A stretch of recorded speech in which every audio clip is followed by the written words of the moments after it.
বরদান এবং অভিশাপ, এই দুই হলো একই মুদ্রার দুটি পিঠ। এই বরদান আমরা অনেক কারণে পেতে পারি, কখনো নিজের পরিশ্রমের কারণে, কখনো নিজের তপস্যার কারণে, কখনো আমাদের পূর্বপুরুষদের কর্ম ও তপস্যার কারণে। কিন্তু এই বরদান কতক্ষণ বরদান থাকবে তা আমরা নিশ্চিত করতে পারি না। তা সুনিশ্চিত করে শুধুমাত্র আমাদের কর্ম। যদি আপনাকে উদাহরণ দিই, আপনি রেশমের কীট দেখেছেন? ও বরদান পেয়েছে যে ও নিজের সুরক্ষার জন্য খোলস বানাতে পারে। এবারও তাতে এত মত্ত হয়ে যায় যে এমন এক আবরণ বানিয়ে ফেলে যাতে সে নিজেই আবদ্ধ হয়ে চাপা পড়ে মরে যায়। এটার তাৎপর্য কি? তাৎপর্য খুবই সরল। গর্ব করা খুবই ভালো, কিন্তু অহংকার করা কখনোই উচিত নয়। যদি অহংকার মনের মধ্যে প্রবেশ করে, তাহলে এই বরদান অভিশাপে পরিণত হতে সময় লাগে না। আর যদি কর্মশ্রেষ্ঠ হয়, তাহলে অভিশাপও বরদানে পরিণত হয়।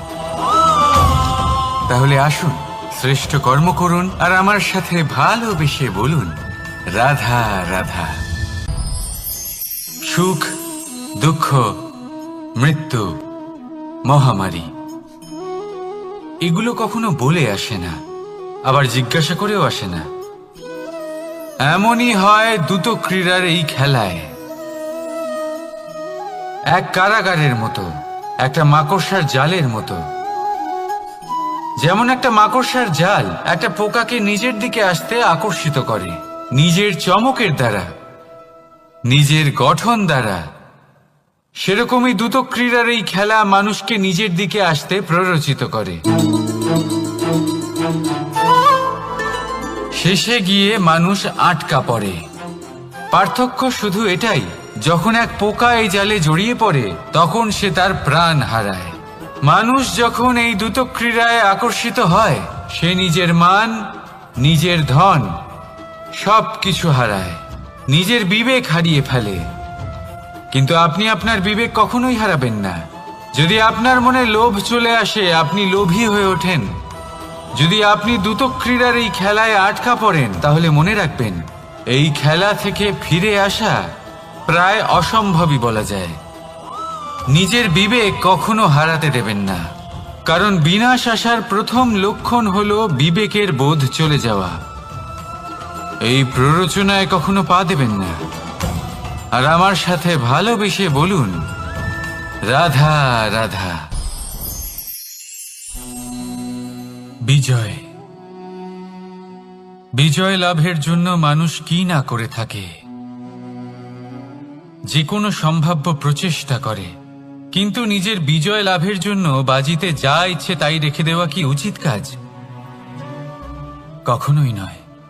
নিজের হারানো সম্মান, নিজের হারানো সম্পত্তি, নিজের হারানো অধিকার ফিরে পাওয়ার শুধু একটাই পথ রয়েছে, আর তা হলো পুরুষার্থ, দ্রুত ক্রীড়া নয়। যে মানুষ নিজেই হেরে গেছে, নিজেই নিজের জয়লাভ করার জন্য অন্য কাউকে কিভাবে বাজিতে রাখতে পারে? এ হলো সম্পূর্ণরূপে অনুচিত। অনেক সময় অনেক ধন লাভ করার জন্য, অনেক সম্পত্তি লাভ করার জন্য আমরা নিজের আসল ধন, আমাদের আপনজন, তাদেরকে হারিয়ে ফেলতেও প্রস্তুত হয়ে যাই। এটা একেবারেই উচিত নয়। যত বড়ই সংকট আসুক না কেন, আমাদের আপনজনদের আমাদের সাথেই রাখা উচিত। নিজের বিজয়ের জন্য ওনাদের বাজি রাখা ঠিক নয়। এই ভুল কেউ একজন করেছেন, আপনি তা ভুলেও করবেন না। রাধা রাধা। নারী জন্মসূত্রে কারোর কন্যা, ধর্মসূত্রে কারোর পত্নী, আর কর্মসূত্রে কারোর মা। আমাদের মনে এই ছবি আঁকা রয়েছে একজন নারীকে নিয়ে, তাই না? একটা অতুলনীয় ভূমিকা রয়েছে নারীদের আমাদের জীবনে, আর নারী ছাড়া আমরা কিছুই নই। কিন্তু অধিকার, সেখানে আমরা একটা ভুল করে বসি। যখন নারী একজন কন্যা থাকে, যখন সে জন্ম নেয়, তখন তার ওপর অধিকার থাকে তার পিতার। আর তারপর যখন বিয়ে হয়ে যায়, তখন তার অস্তিত্বের উপর অধিকার থাকে তার স্বামীর। আর যখন তিনি মা হন, তখন নিজেই তিনি জীবনের সমস্ত অধিকার দিয়ে দেন তার সন্তানকে। কিন্তু আমরা কি কখনো এটা ভেবেছি এই জীবন হলো তার নিজের? যে নারী সবার কল্যাণ করছেন, তার জীবনের অধিকারও তার কাছেই থাকা উচিত, তাই না? তার নিজের জীবনের সিদ্ধান্ত সে নিজেই নিতে পারেন, নিজেই নিজের ভাগ্যের রচয়িতা হতে পারেন। আর এর জন্য আমাদের নিজেদের পাল্টাতে হবে, দৃষ্টিভঙ্গি পাল্টাতে হবে। কারণ এই ধারণা সেটা আজ বা কালকের ব্যাপার নয়, এটা ঘটে চলেছে বহু বছর ধরে আর চলতেই থাকবে যদি আমরা এটা না বদলাই। আর এটা তখনই সম্ভব হবে যখন আমরা নিজেদের মধ্যে পরিবর্তন আনব। তাই আজকের পর থেকে, এই মুহূর্ত থেকে, কোনো নারীর ওপর অকারণ অধিকার স্থাপনের আগে সহস্রবার ভেবে দেখবেন। কারণ যখন নারী নিজের অধিকার কেড়ে নিতে বাধ্য হবেন, তখন শুধু এবং শুধুমাত্র বিনাশই ঘটবে। রাধা রাধা।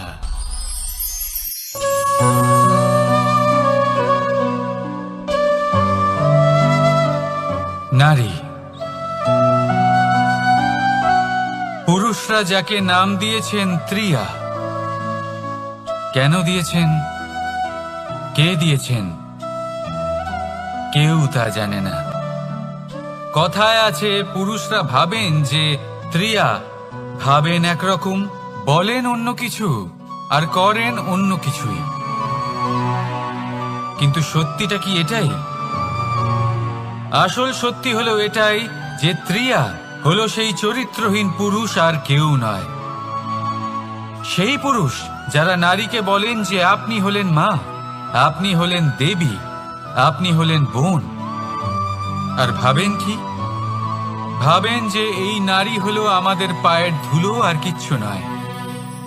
আর কি করেন? ওনাদের মাথায়, ওনাদের খোপায় মালা পরিয়ে দিয়ে ভাবেন যে ওনারা হলেন তাদের পায়ের ধুলোর সমান। একজন নারীর সম্মান ভঙ্গ করেন, তাদের দাসী মনে করেন। ভুলবেন না, যত্র নারী আস্ত পূজ্যন্তে রমন্তে তত্র দেবতা। অর্থাৎ যেখানে নারীকে পুজো করা হয়, সেখানে ঈশ্বর বাস করেন। আর যেখানে নারীকে অপমান করা হয়, সেখানে ঈশ্বর এবং ভাগ্য এই দুই রুষ্ট হয়। মনে রাখবেন, যদি নারী কল্যাণকারী হতে পারেন, তাহলে নারী মহাচণ্ডী রূপও ধারণ করতে পারেন। যদি একজন নারী মাতা হয়ে জন্মদান করতে পারেন, তাহলে নারী মৃত্যু হয়ে বিনাশও করতে পারেন। যেখানে নারী অপমানিত হবেন, সেখানে মহান ভারতও মহাভারতের পথে অগ্রসর হতে পারে। তাই মনে রাখবেন, নারীর অপমান যেন কখনোই না ঘটে। আর যদি কোথাও নারীর অপমান হয়, তার অর্থ হলো আপনার বিনাশ আপনার দিকেই আসছে। আর এটা হলো তার প্রথম পদক্ষেপের প্রথম পদধ্বনি।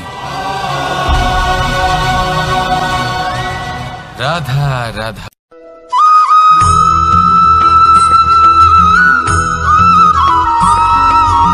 এই সংসারে সব থেকে বড় ব্যক্তি কে?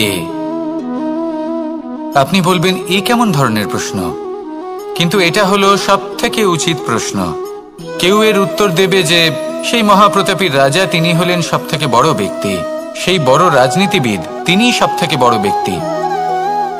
আমি আপনাকে জানাই যে সংসারের সব থেকে বড় ব্যক্তি হলেন তিনি, যার সাথে দেখা করলে আপনি নিজেকে ছোট মনে করবেন না। কোনো ব্যক্তি যিনি সব থেকে বেশি শক্তিশালী, আপনি যদি তার সামনে যান, তাহলে উনি আপনার অন্তরের শক্তিকে বাইরে বের করে আনবে, আপনার অন্তরের লুকিয়ে থাকা শক্তিকে জাগ্রত করতে প্রেরণা প্রদান করবে। তিনি হলেন বড় ব্যক্তি, তিনি হলেন মহান ব্যক্তি। তিনি নন যিনি নিজের বল এবং ঐশ্বর্য দ্বারা আপনাকে তার সামনে ছোট প্রমাণ করবেন। এবং সেই জন্য মহাদেব আমার আরাধ্য হলেন আমার খুব প্রিয়। কারণ রাজা হোক বা ফকির, কেউ যদি ওনার সামনে যান তাহলে সে নিজেকে ছোট মনে করেন না। আপনিও যদি জীবনে অনেক বড় হতে চান তাহলে কাউকে কখনো নিজেকে ছোট মনে করতে দেবেন না। তার অন্তরে বড় হয়ে ওঠার প্রেরণা প্রদান করুন। আসুন আমার সাথে ভালোবেসে বলুন, রাধা রাধা।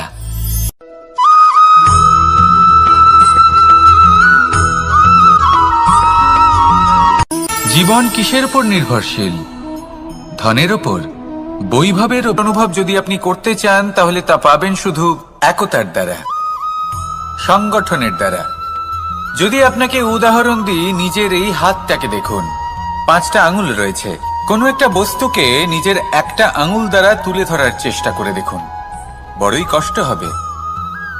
তখন আপনি বুঝতে পারবেন যখন এই 5টি আঙুল একত্রিত হয় তখন কোনো কাজ কতটা সহজ হতে পারে।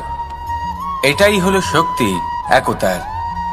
সব থেকে ভালো উদাহরণ যদি আপনাকে দিই তাহলে বাঁশি।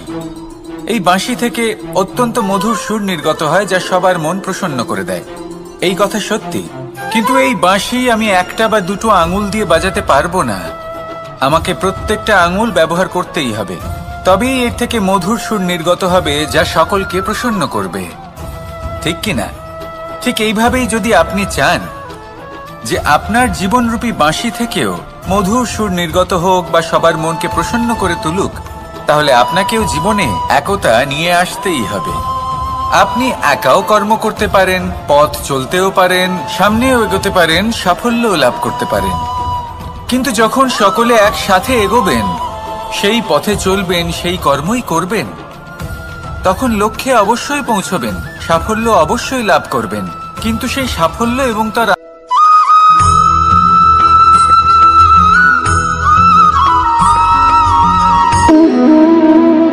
সম্পর্ক হলো আমাদের জীবনের একটি আধার। কিছু সম্পর্ক এমন যা আমরা জন্মসূত্রে লাভ করি, যেমন পরিবার, মা, বাবা। কিছু সম্পর্ক আছে যা আমরা জীবনে অর্জন করে থাকি, তা সে প্রেমের হোক, স্নেহের হোক বা বন্ধুত্বের। এই সকল সম্পর্ক লাভ করার বা গড়ে তোলার 5টি ধাপ রয়েছে। প্রথম ধাপ, কোনো ব্যক্তির সাথে আলাপ হওয়া, তার সাথে কথা বলা বা তাকে দেখা। দ্বিতীয় ধাপ, সে ব্যক্তিকে আমাদের ভালো লাগা। তৃতীয় ধাপ,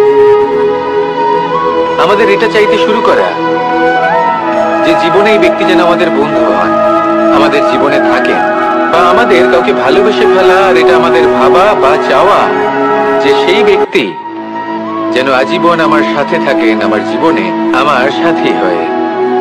চতুর্থ ধাপ, লাভ করা। এবার এই ধাপটি অনেক মানুষের পক্ষেই খুবই সরল হয়, বড়ই সরলভাবে নিজেদের সঙ্গীকে লাভ করে থাকেন। কিছু মানুষের জন্য এই ধাপ অত্যন্ত কঠিন হয়ে থাকে। অনেক প্রতিকূল পরিস্থিতির উপর জয়লাভ করে তারা সঙ্গীকে লাভ করেন, কিন্তু লাভ অবশ্যই করেন। এরপরে আসে পঞ্চম, অন্তিম এবং সব থেকে গুরুত্বপূর্ণ ধাপ। সেটা হলো সেই সম্পর্ক পালন করা। এটা হলো এমন এক বিষয় যা প্রত্যেক মানুষের শেখা উচিত। যদি ব্যক্তি নিজের জীবনে সম্পর্ক রক্ষা করতে শিখে যান, তবে প্রত্যেক সম্পর্ক তার জীবনকে স্বর্গ করে তুলবে। আসুন আর আমার সাথে ভালোবেসে বলুন, রাধা রাধা।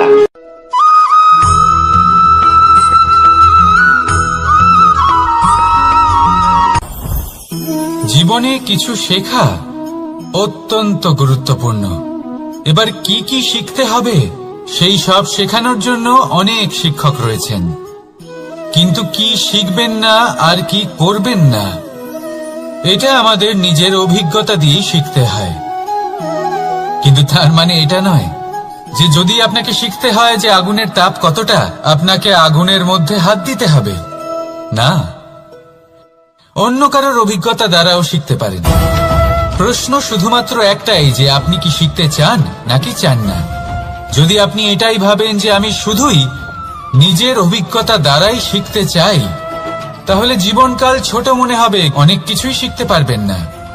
তাই নিজের সাথে সাথে বড়দের অভিজ্ঞতা দ্বারাও শেখা শুরু করে দিন। এই সংসারের অভিজ্ঞতা দ্বারা শিখতে শুরু করে দিন।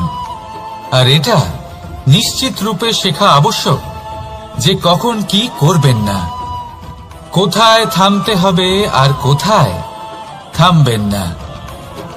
তাহলে আসুন আর আমার সাথে ভালোবেসে বলুন, রাধা রাধা।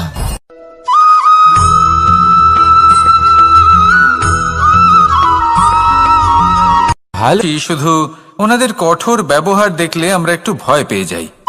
এবার ওনাদের এই কঠোর ব্যবহার আমাদের ভালো না লাগলেও অত্যন্ত আবশ্যক, কারণ মাতার থেকে আমরা যে শক্তি লাভ করি তা যেন নিয়ন্ত্রণ হারিয়ে বিধ্বংসী না হয়ে ওঠে, আমরা যেন কোনো কুপথে না চলে যাই, আমরা কখনো যেন দোষ না করে ফেলি। শুধু সেই জন্য পিতা এবং গুরু একটু কঠোর হয়ে ওঠেন, এবং ওনাদের এই কঠোর আচরণ ভবিষ্যতে গিয়ে আমরা অবশ্যই বুঝতে পারি। জীবনে কিছু বছর আমরা এগিয়ে যাই আর তারপর আমরা বুঝতে পারি যে বাবা এবং গুরু আমাদের যথেষ্ট ভালোবাসতেন, কিন্তু ওনাদের ভালোবাসার বহিঃপ্রকাশ আলাদা। প্রয়োজনীয় হলো এটা দেখার, এটা বোঝার যে শুরু থেকে আমাদের প্রতি ওনাদের আচরণ কেমন ছিল। ওনাদের কঠোর হওয়ার পেছনে ওনাদের ভালোবাসাটা বোঝার চেষ্টা করুন, ওনাদের চিন্তাটা বোঝার চেষ্টা করুন, ওনাদের পথপ্রদর্শনের আড়ালে আপনার ভবিষ্যতের জন্য যে পরিকল্পনা ওনারা করেছেন সেটা বোঝার চেষ্টা করুন। তখন আপনারা বুঝতে পারবেন ওনাদের ভালোবাসাকে। আপনার মনের মধ্যে আপনা থেকেই ওনাদের প্রতি সম্মান জেগে উঠবে। নিজের পিতা এবং নিজের গুরু এই দুজনের প্রতি কৃতজ্ঞতা প্রকাশ করুন আর আমার সাথে ভালোবেসে বলুন, রাধা রাধা।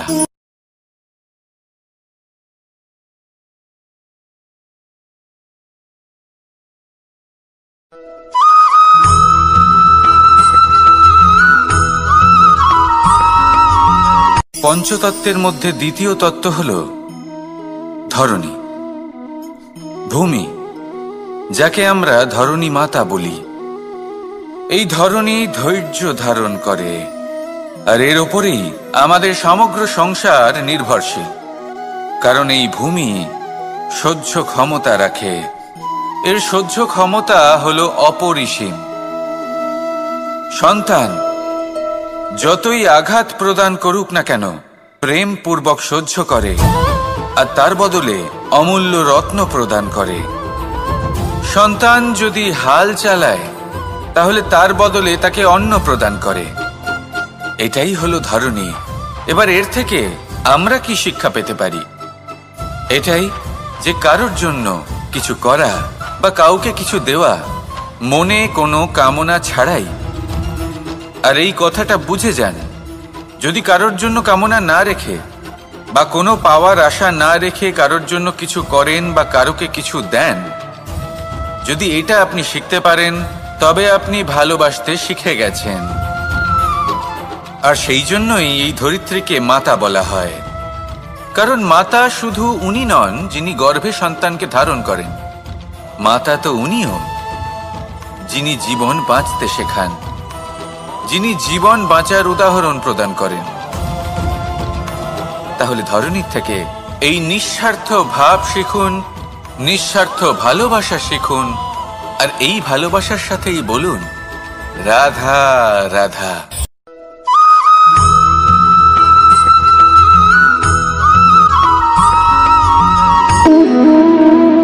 সম্পর্ক হলো আমাদের জীবনের একটি আধার। কিছু সম্পর্ক এমন যে আমরা জন্মসূত্রে লাভ করি, যেমন পরিবার, মা, বাবা। কিছু সম্পর্ক আছে যে আমরা জীবনে অর্জন করে থাকি, তা সে প্রেমের হোক, স্নেহের হোক বা বন্ধুত্বের। এই সকল সম্পর্ক লাভ করার বা গড়ে তোলার 5টি ধাপ রয়েছে। প্রথম ধাপ, কোনো ব্যক্তির সাথে আলাপ হওয়া, তার সাথে কথা বলা বা তাকে দেখা। দ্বিতীয় ধাপ, সে ব্যক্তিকে আমাদের ভালো লাগা। তৃতীয় ধাপ, আমাদের এটা চাইতে শুরু করা যে জীবনে এই ব্যক্তি যেন আমাদের বন্ধু হন, আমাদের জীবনে থাকেন, বা আমাদের কাউকে ভালোবেসে ফেলা আর এটা আমাদের ভাবা বা চাওয়া যে সেই ব্যক্তি যেন আজীবন আমার সাথে থাকেন, আমার জীবনে আমার সাথী হয়ে। চতুর্থ ধাপ, লাভ করা। এবার এই ধাপটি অনেক মানুষের পক্ষেই খুবই সরল হয়, বড়ই সরলভাবে নিজেদের সঙ্গীকে লাভ করে থাকেন। কিছু মানুষের জন্য এই ধাপ অত্যন্ত কঠিন হয়ে থাকে। অনেক প্রতিকূল পরিস্থিতির উপর জয়লাভ করে তারা সঙ্গীকে লাভ করেন, কিন্তু লাভ অবশ্যই করেন। এরপরে আসে পঞ্চম, অন্তিম এবং সব থেকে গুরুত্বপূর্ণ ধাপ। সেটা হলো সেই সম্পর্ক পালন করা। এটা হলো এমন এক বিষয় যা প্রত্যেক মানুষের শেখা উচিত।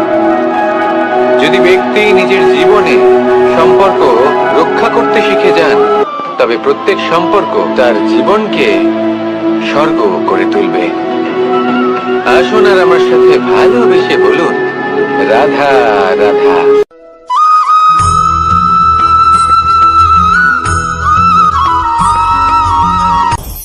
আপনি কখনো পর্বতের শিখরে উঠেছেন? আপনি দেখতে পাবেন পর্বতের পদতলে প্রচুর সুন্দর ফুল রয়েছে, সবুজ বনানী রয়েছে। যত আপনি ওপরে উঠতে থাকবেন তত ফুল কমতে থাকবে, সবুজ বনানী কমতে থাকবে।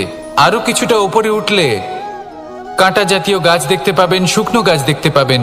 আরো যদি ওপরে ওঠেন তাহলে পাষাণ দেখতে পাবেন। আরো ওপরে উঠলে হিমখণ্ড দেখতে পাবেন। এই যে পর্বত, তা মনুষ্য জীবনের সবথেকে উত্তম উদাহরণ। মানুষ যখন সাফল্যের শিখরে পৌঁছতে চান, মহানুভবতার শিখরে পৌঁছতে চান, পথে যত আস্তে আস্তে উপরে উঠতে থাকেন, ততই ভৌতিক বস্তু তার থেকে বিচ্ছিন্ন হতে থাকে। যদি তিনি সেই ভৌতিক বস্তুগুলি ত্যাগ না করতে পারেন, তাহলে কখনোই সেই স্থানে পৌঁছতে পারবেন না। আর মানুষ যদি উচিত ত্যাগ করতে পারেন, পথে অগ্রসর হতে থাকেন, এগোতে থাকেন, তাহলে একদিন না একদিন তিনি মহানুভবতার, জ্ঞানের, সাফল্যের হিমের স্বাদ অবশ্যই লাভ করবেন। মনে রাখবেন, মানব জীবনে ত্যাগ হলো অত্যন্ত গুরুত্বপূর্ণ অংশ। আসুন আমার সাথে ভালোবেসে বলুন, রাধা রাধা।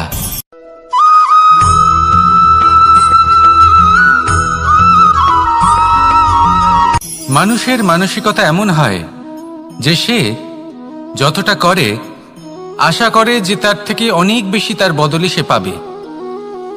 দেখুন, সবকিছুই আপনার ভাবনা চিন্তার উপর নির্ভর করছে। আপনি যদি ফলের বিষয়ে ভেবে কর্ম করতে থাকেন, তাহলে সেটা অনুচিত। জীবনের আসল আনন্দ হলো নিজের কর্ম করতে থাকা, ফলের চিন্তা করা উচিত নয়। যদি আপনি এরকম ভাবেন যে আমি এতটা করছি, আমার এতটা পাওয়া উচিত, সেই ভাবনা অনুচিত। যদি আপনি সেবার মানসিকতা নিয়ে কর্ম করতে থাকেন, কর্মচক্রে প্রবাহিত হন, যদি আপনি এমন ভাবনা রাখেন যে আমি এতটা পাচ্ছি, তাই এর থেকে অনেক বেশি আমি কর্ম করব, তাহলে নিশ্চিতরূপে আপনি যতটা করছেন তার থেকে অনেক বেশি আপনি পাবেন। আপনার আশার থেকে অনেক বেশি আপনি পাবেন। শুধু জীবনে অনেক বেশি কাজ করতে থাকুন, ফলের চিন্তা করবেন না। আর মনে রাখবেন, এই ভাবনাই সব থেকে বড় বীজ। কর্মের উপর বিশ্বাস রাখুন। জীবনে যা যা আপনি চান সবই সুখময় হবে। আসুন আর আমার সাথে ভালোবেসে বলুন, রাধা রাধা।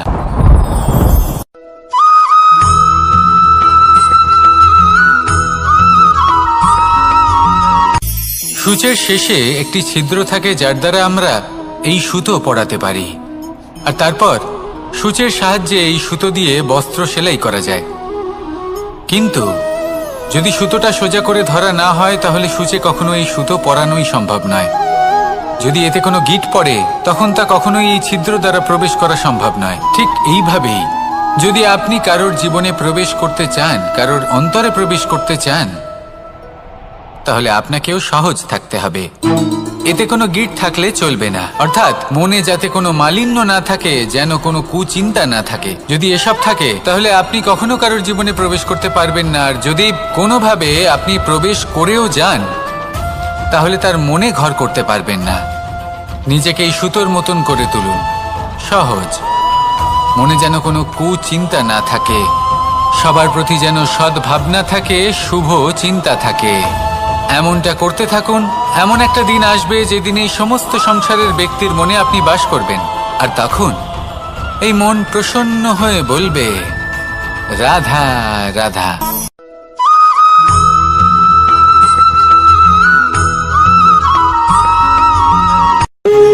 যখন মানুষের মৃত্যু হয় তখন কি হয়? অনেক সংখ্যক মানুষ শোক পালন করতে চলে আসেন। যে ব্যক্তি মৃত্যু লাভ করেছেন তার অনেক বস্তু থাকে যেগুলো তার প্রিয়, যেগুলো তিনি ব্যবহার করেছেন। তার শয্যা, তার বস্ত্র, তার আভূষণ সবকিছু তার থেকে বিচ্ছিন্ন করা হয় এবং খালি হাতে তাকে শ্মশানের উদ্দেশ্যে রওনা করা হয়। আমি আপনাকে এই প্রশ্ন করতে চাই, আপনি এই সংসারে কি অর্জন করেছেন? ধন সম্পত্তি, বস্ত্র, আভূষণ, এই সবকিছু যে আপনি অর্জন করেছেন, আপনার মৃত্যুর পরে তা আপনার থেকে দূর হয়ে যাবে। এর উত্তর হলো একটাই, আপনার কর্ম। শুধু সেটাই আছে যা একান্ত আপনার, আর শুধু সেটাই এই সংসার থেকে চলে যাওয়ার পরেও সংসারেই জীবিত থাকবে। যদি আপনি দুষ্কর্ম করেন তাহলে এই সংসার আপনাকে একটি অনুচিত উদাহরণ হিসেবে মনে রাখবে যে এই ব্যক্তি খুব পাপী ছিল, অনুচিত কর্ম করতেন। যে পথে তিনি চলেছেন সেই পথে কারোর চলা উচিত নয়। সেখানেই যদি আপনি সৎকর্ম করেন তাহলে সংসার চিরকাল এটাই বলবে যে খুব ভালো মানুষ ছিলেন, সবাইকে ভালোবাসতেন, সবাইকে সাহায্য করতেন, আমার খুব প্রিয় মানুষ ছিলেন। এটাই হলো শ্রেষ্ঠ কর্ম। সেই জন্য জীবনে শুধুমাত্র ধন সম্পত্তি, আভূষণ এই সব অর্জন করতে গিয়ে নিজের মনোনিবেশ করবেন না। শ্রেষ্ঠ কর্ম করুন। সংসার থেকে চলে যাওয়ার পরেও এই কর্মই এই সংসারে আপনাকে জীবিত রাখবে। আসুন আমার সাথে ভালোবেসে বলুন, রাধা রাধা।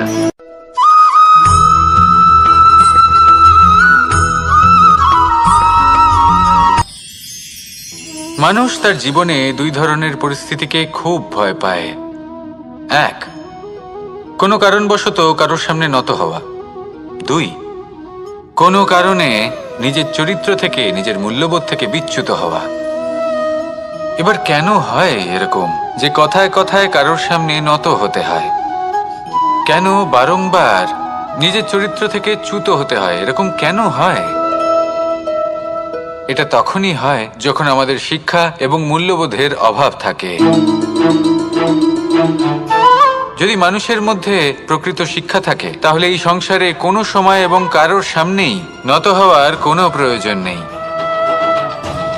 যদি মানুষের মধ্যে মূল্যবোধ থাকে তাহলে তাকে নিজের মূল্যবোধ বা চরিত্র থেকে বিচ্যুত হতে হয় না, তা সে যাই হয়ে যাক না কেন। কোনো বালককে যদি জন্ম থেকেই সুশিক্ষার অধিকারী করা হয়, শিক্ষিত করা হয়, মূল্যবোধের অধিকারী করা হয়, তবে সে এই সংসারে এমন কর্ম করবে যাতে সে নিজেকে, নিজের পরিবারকে, সমগ্র সমাজকে গর্বিত করতে পারে। শিক্ষা লাভ করুন, মূল্যবোধ লাভ করুন এবং আমার সাথে ভালোবেসে বলুন, রাধা রাধা।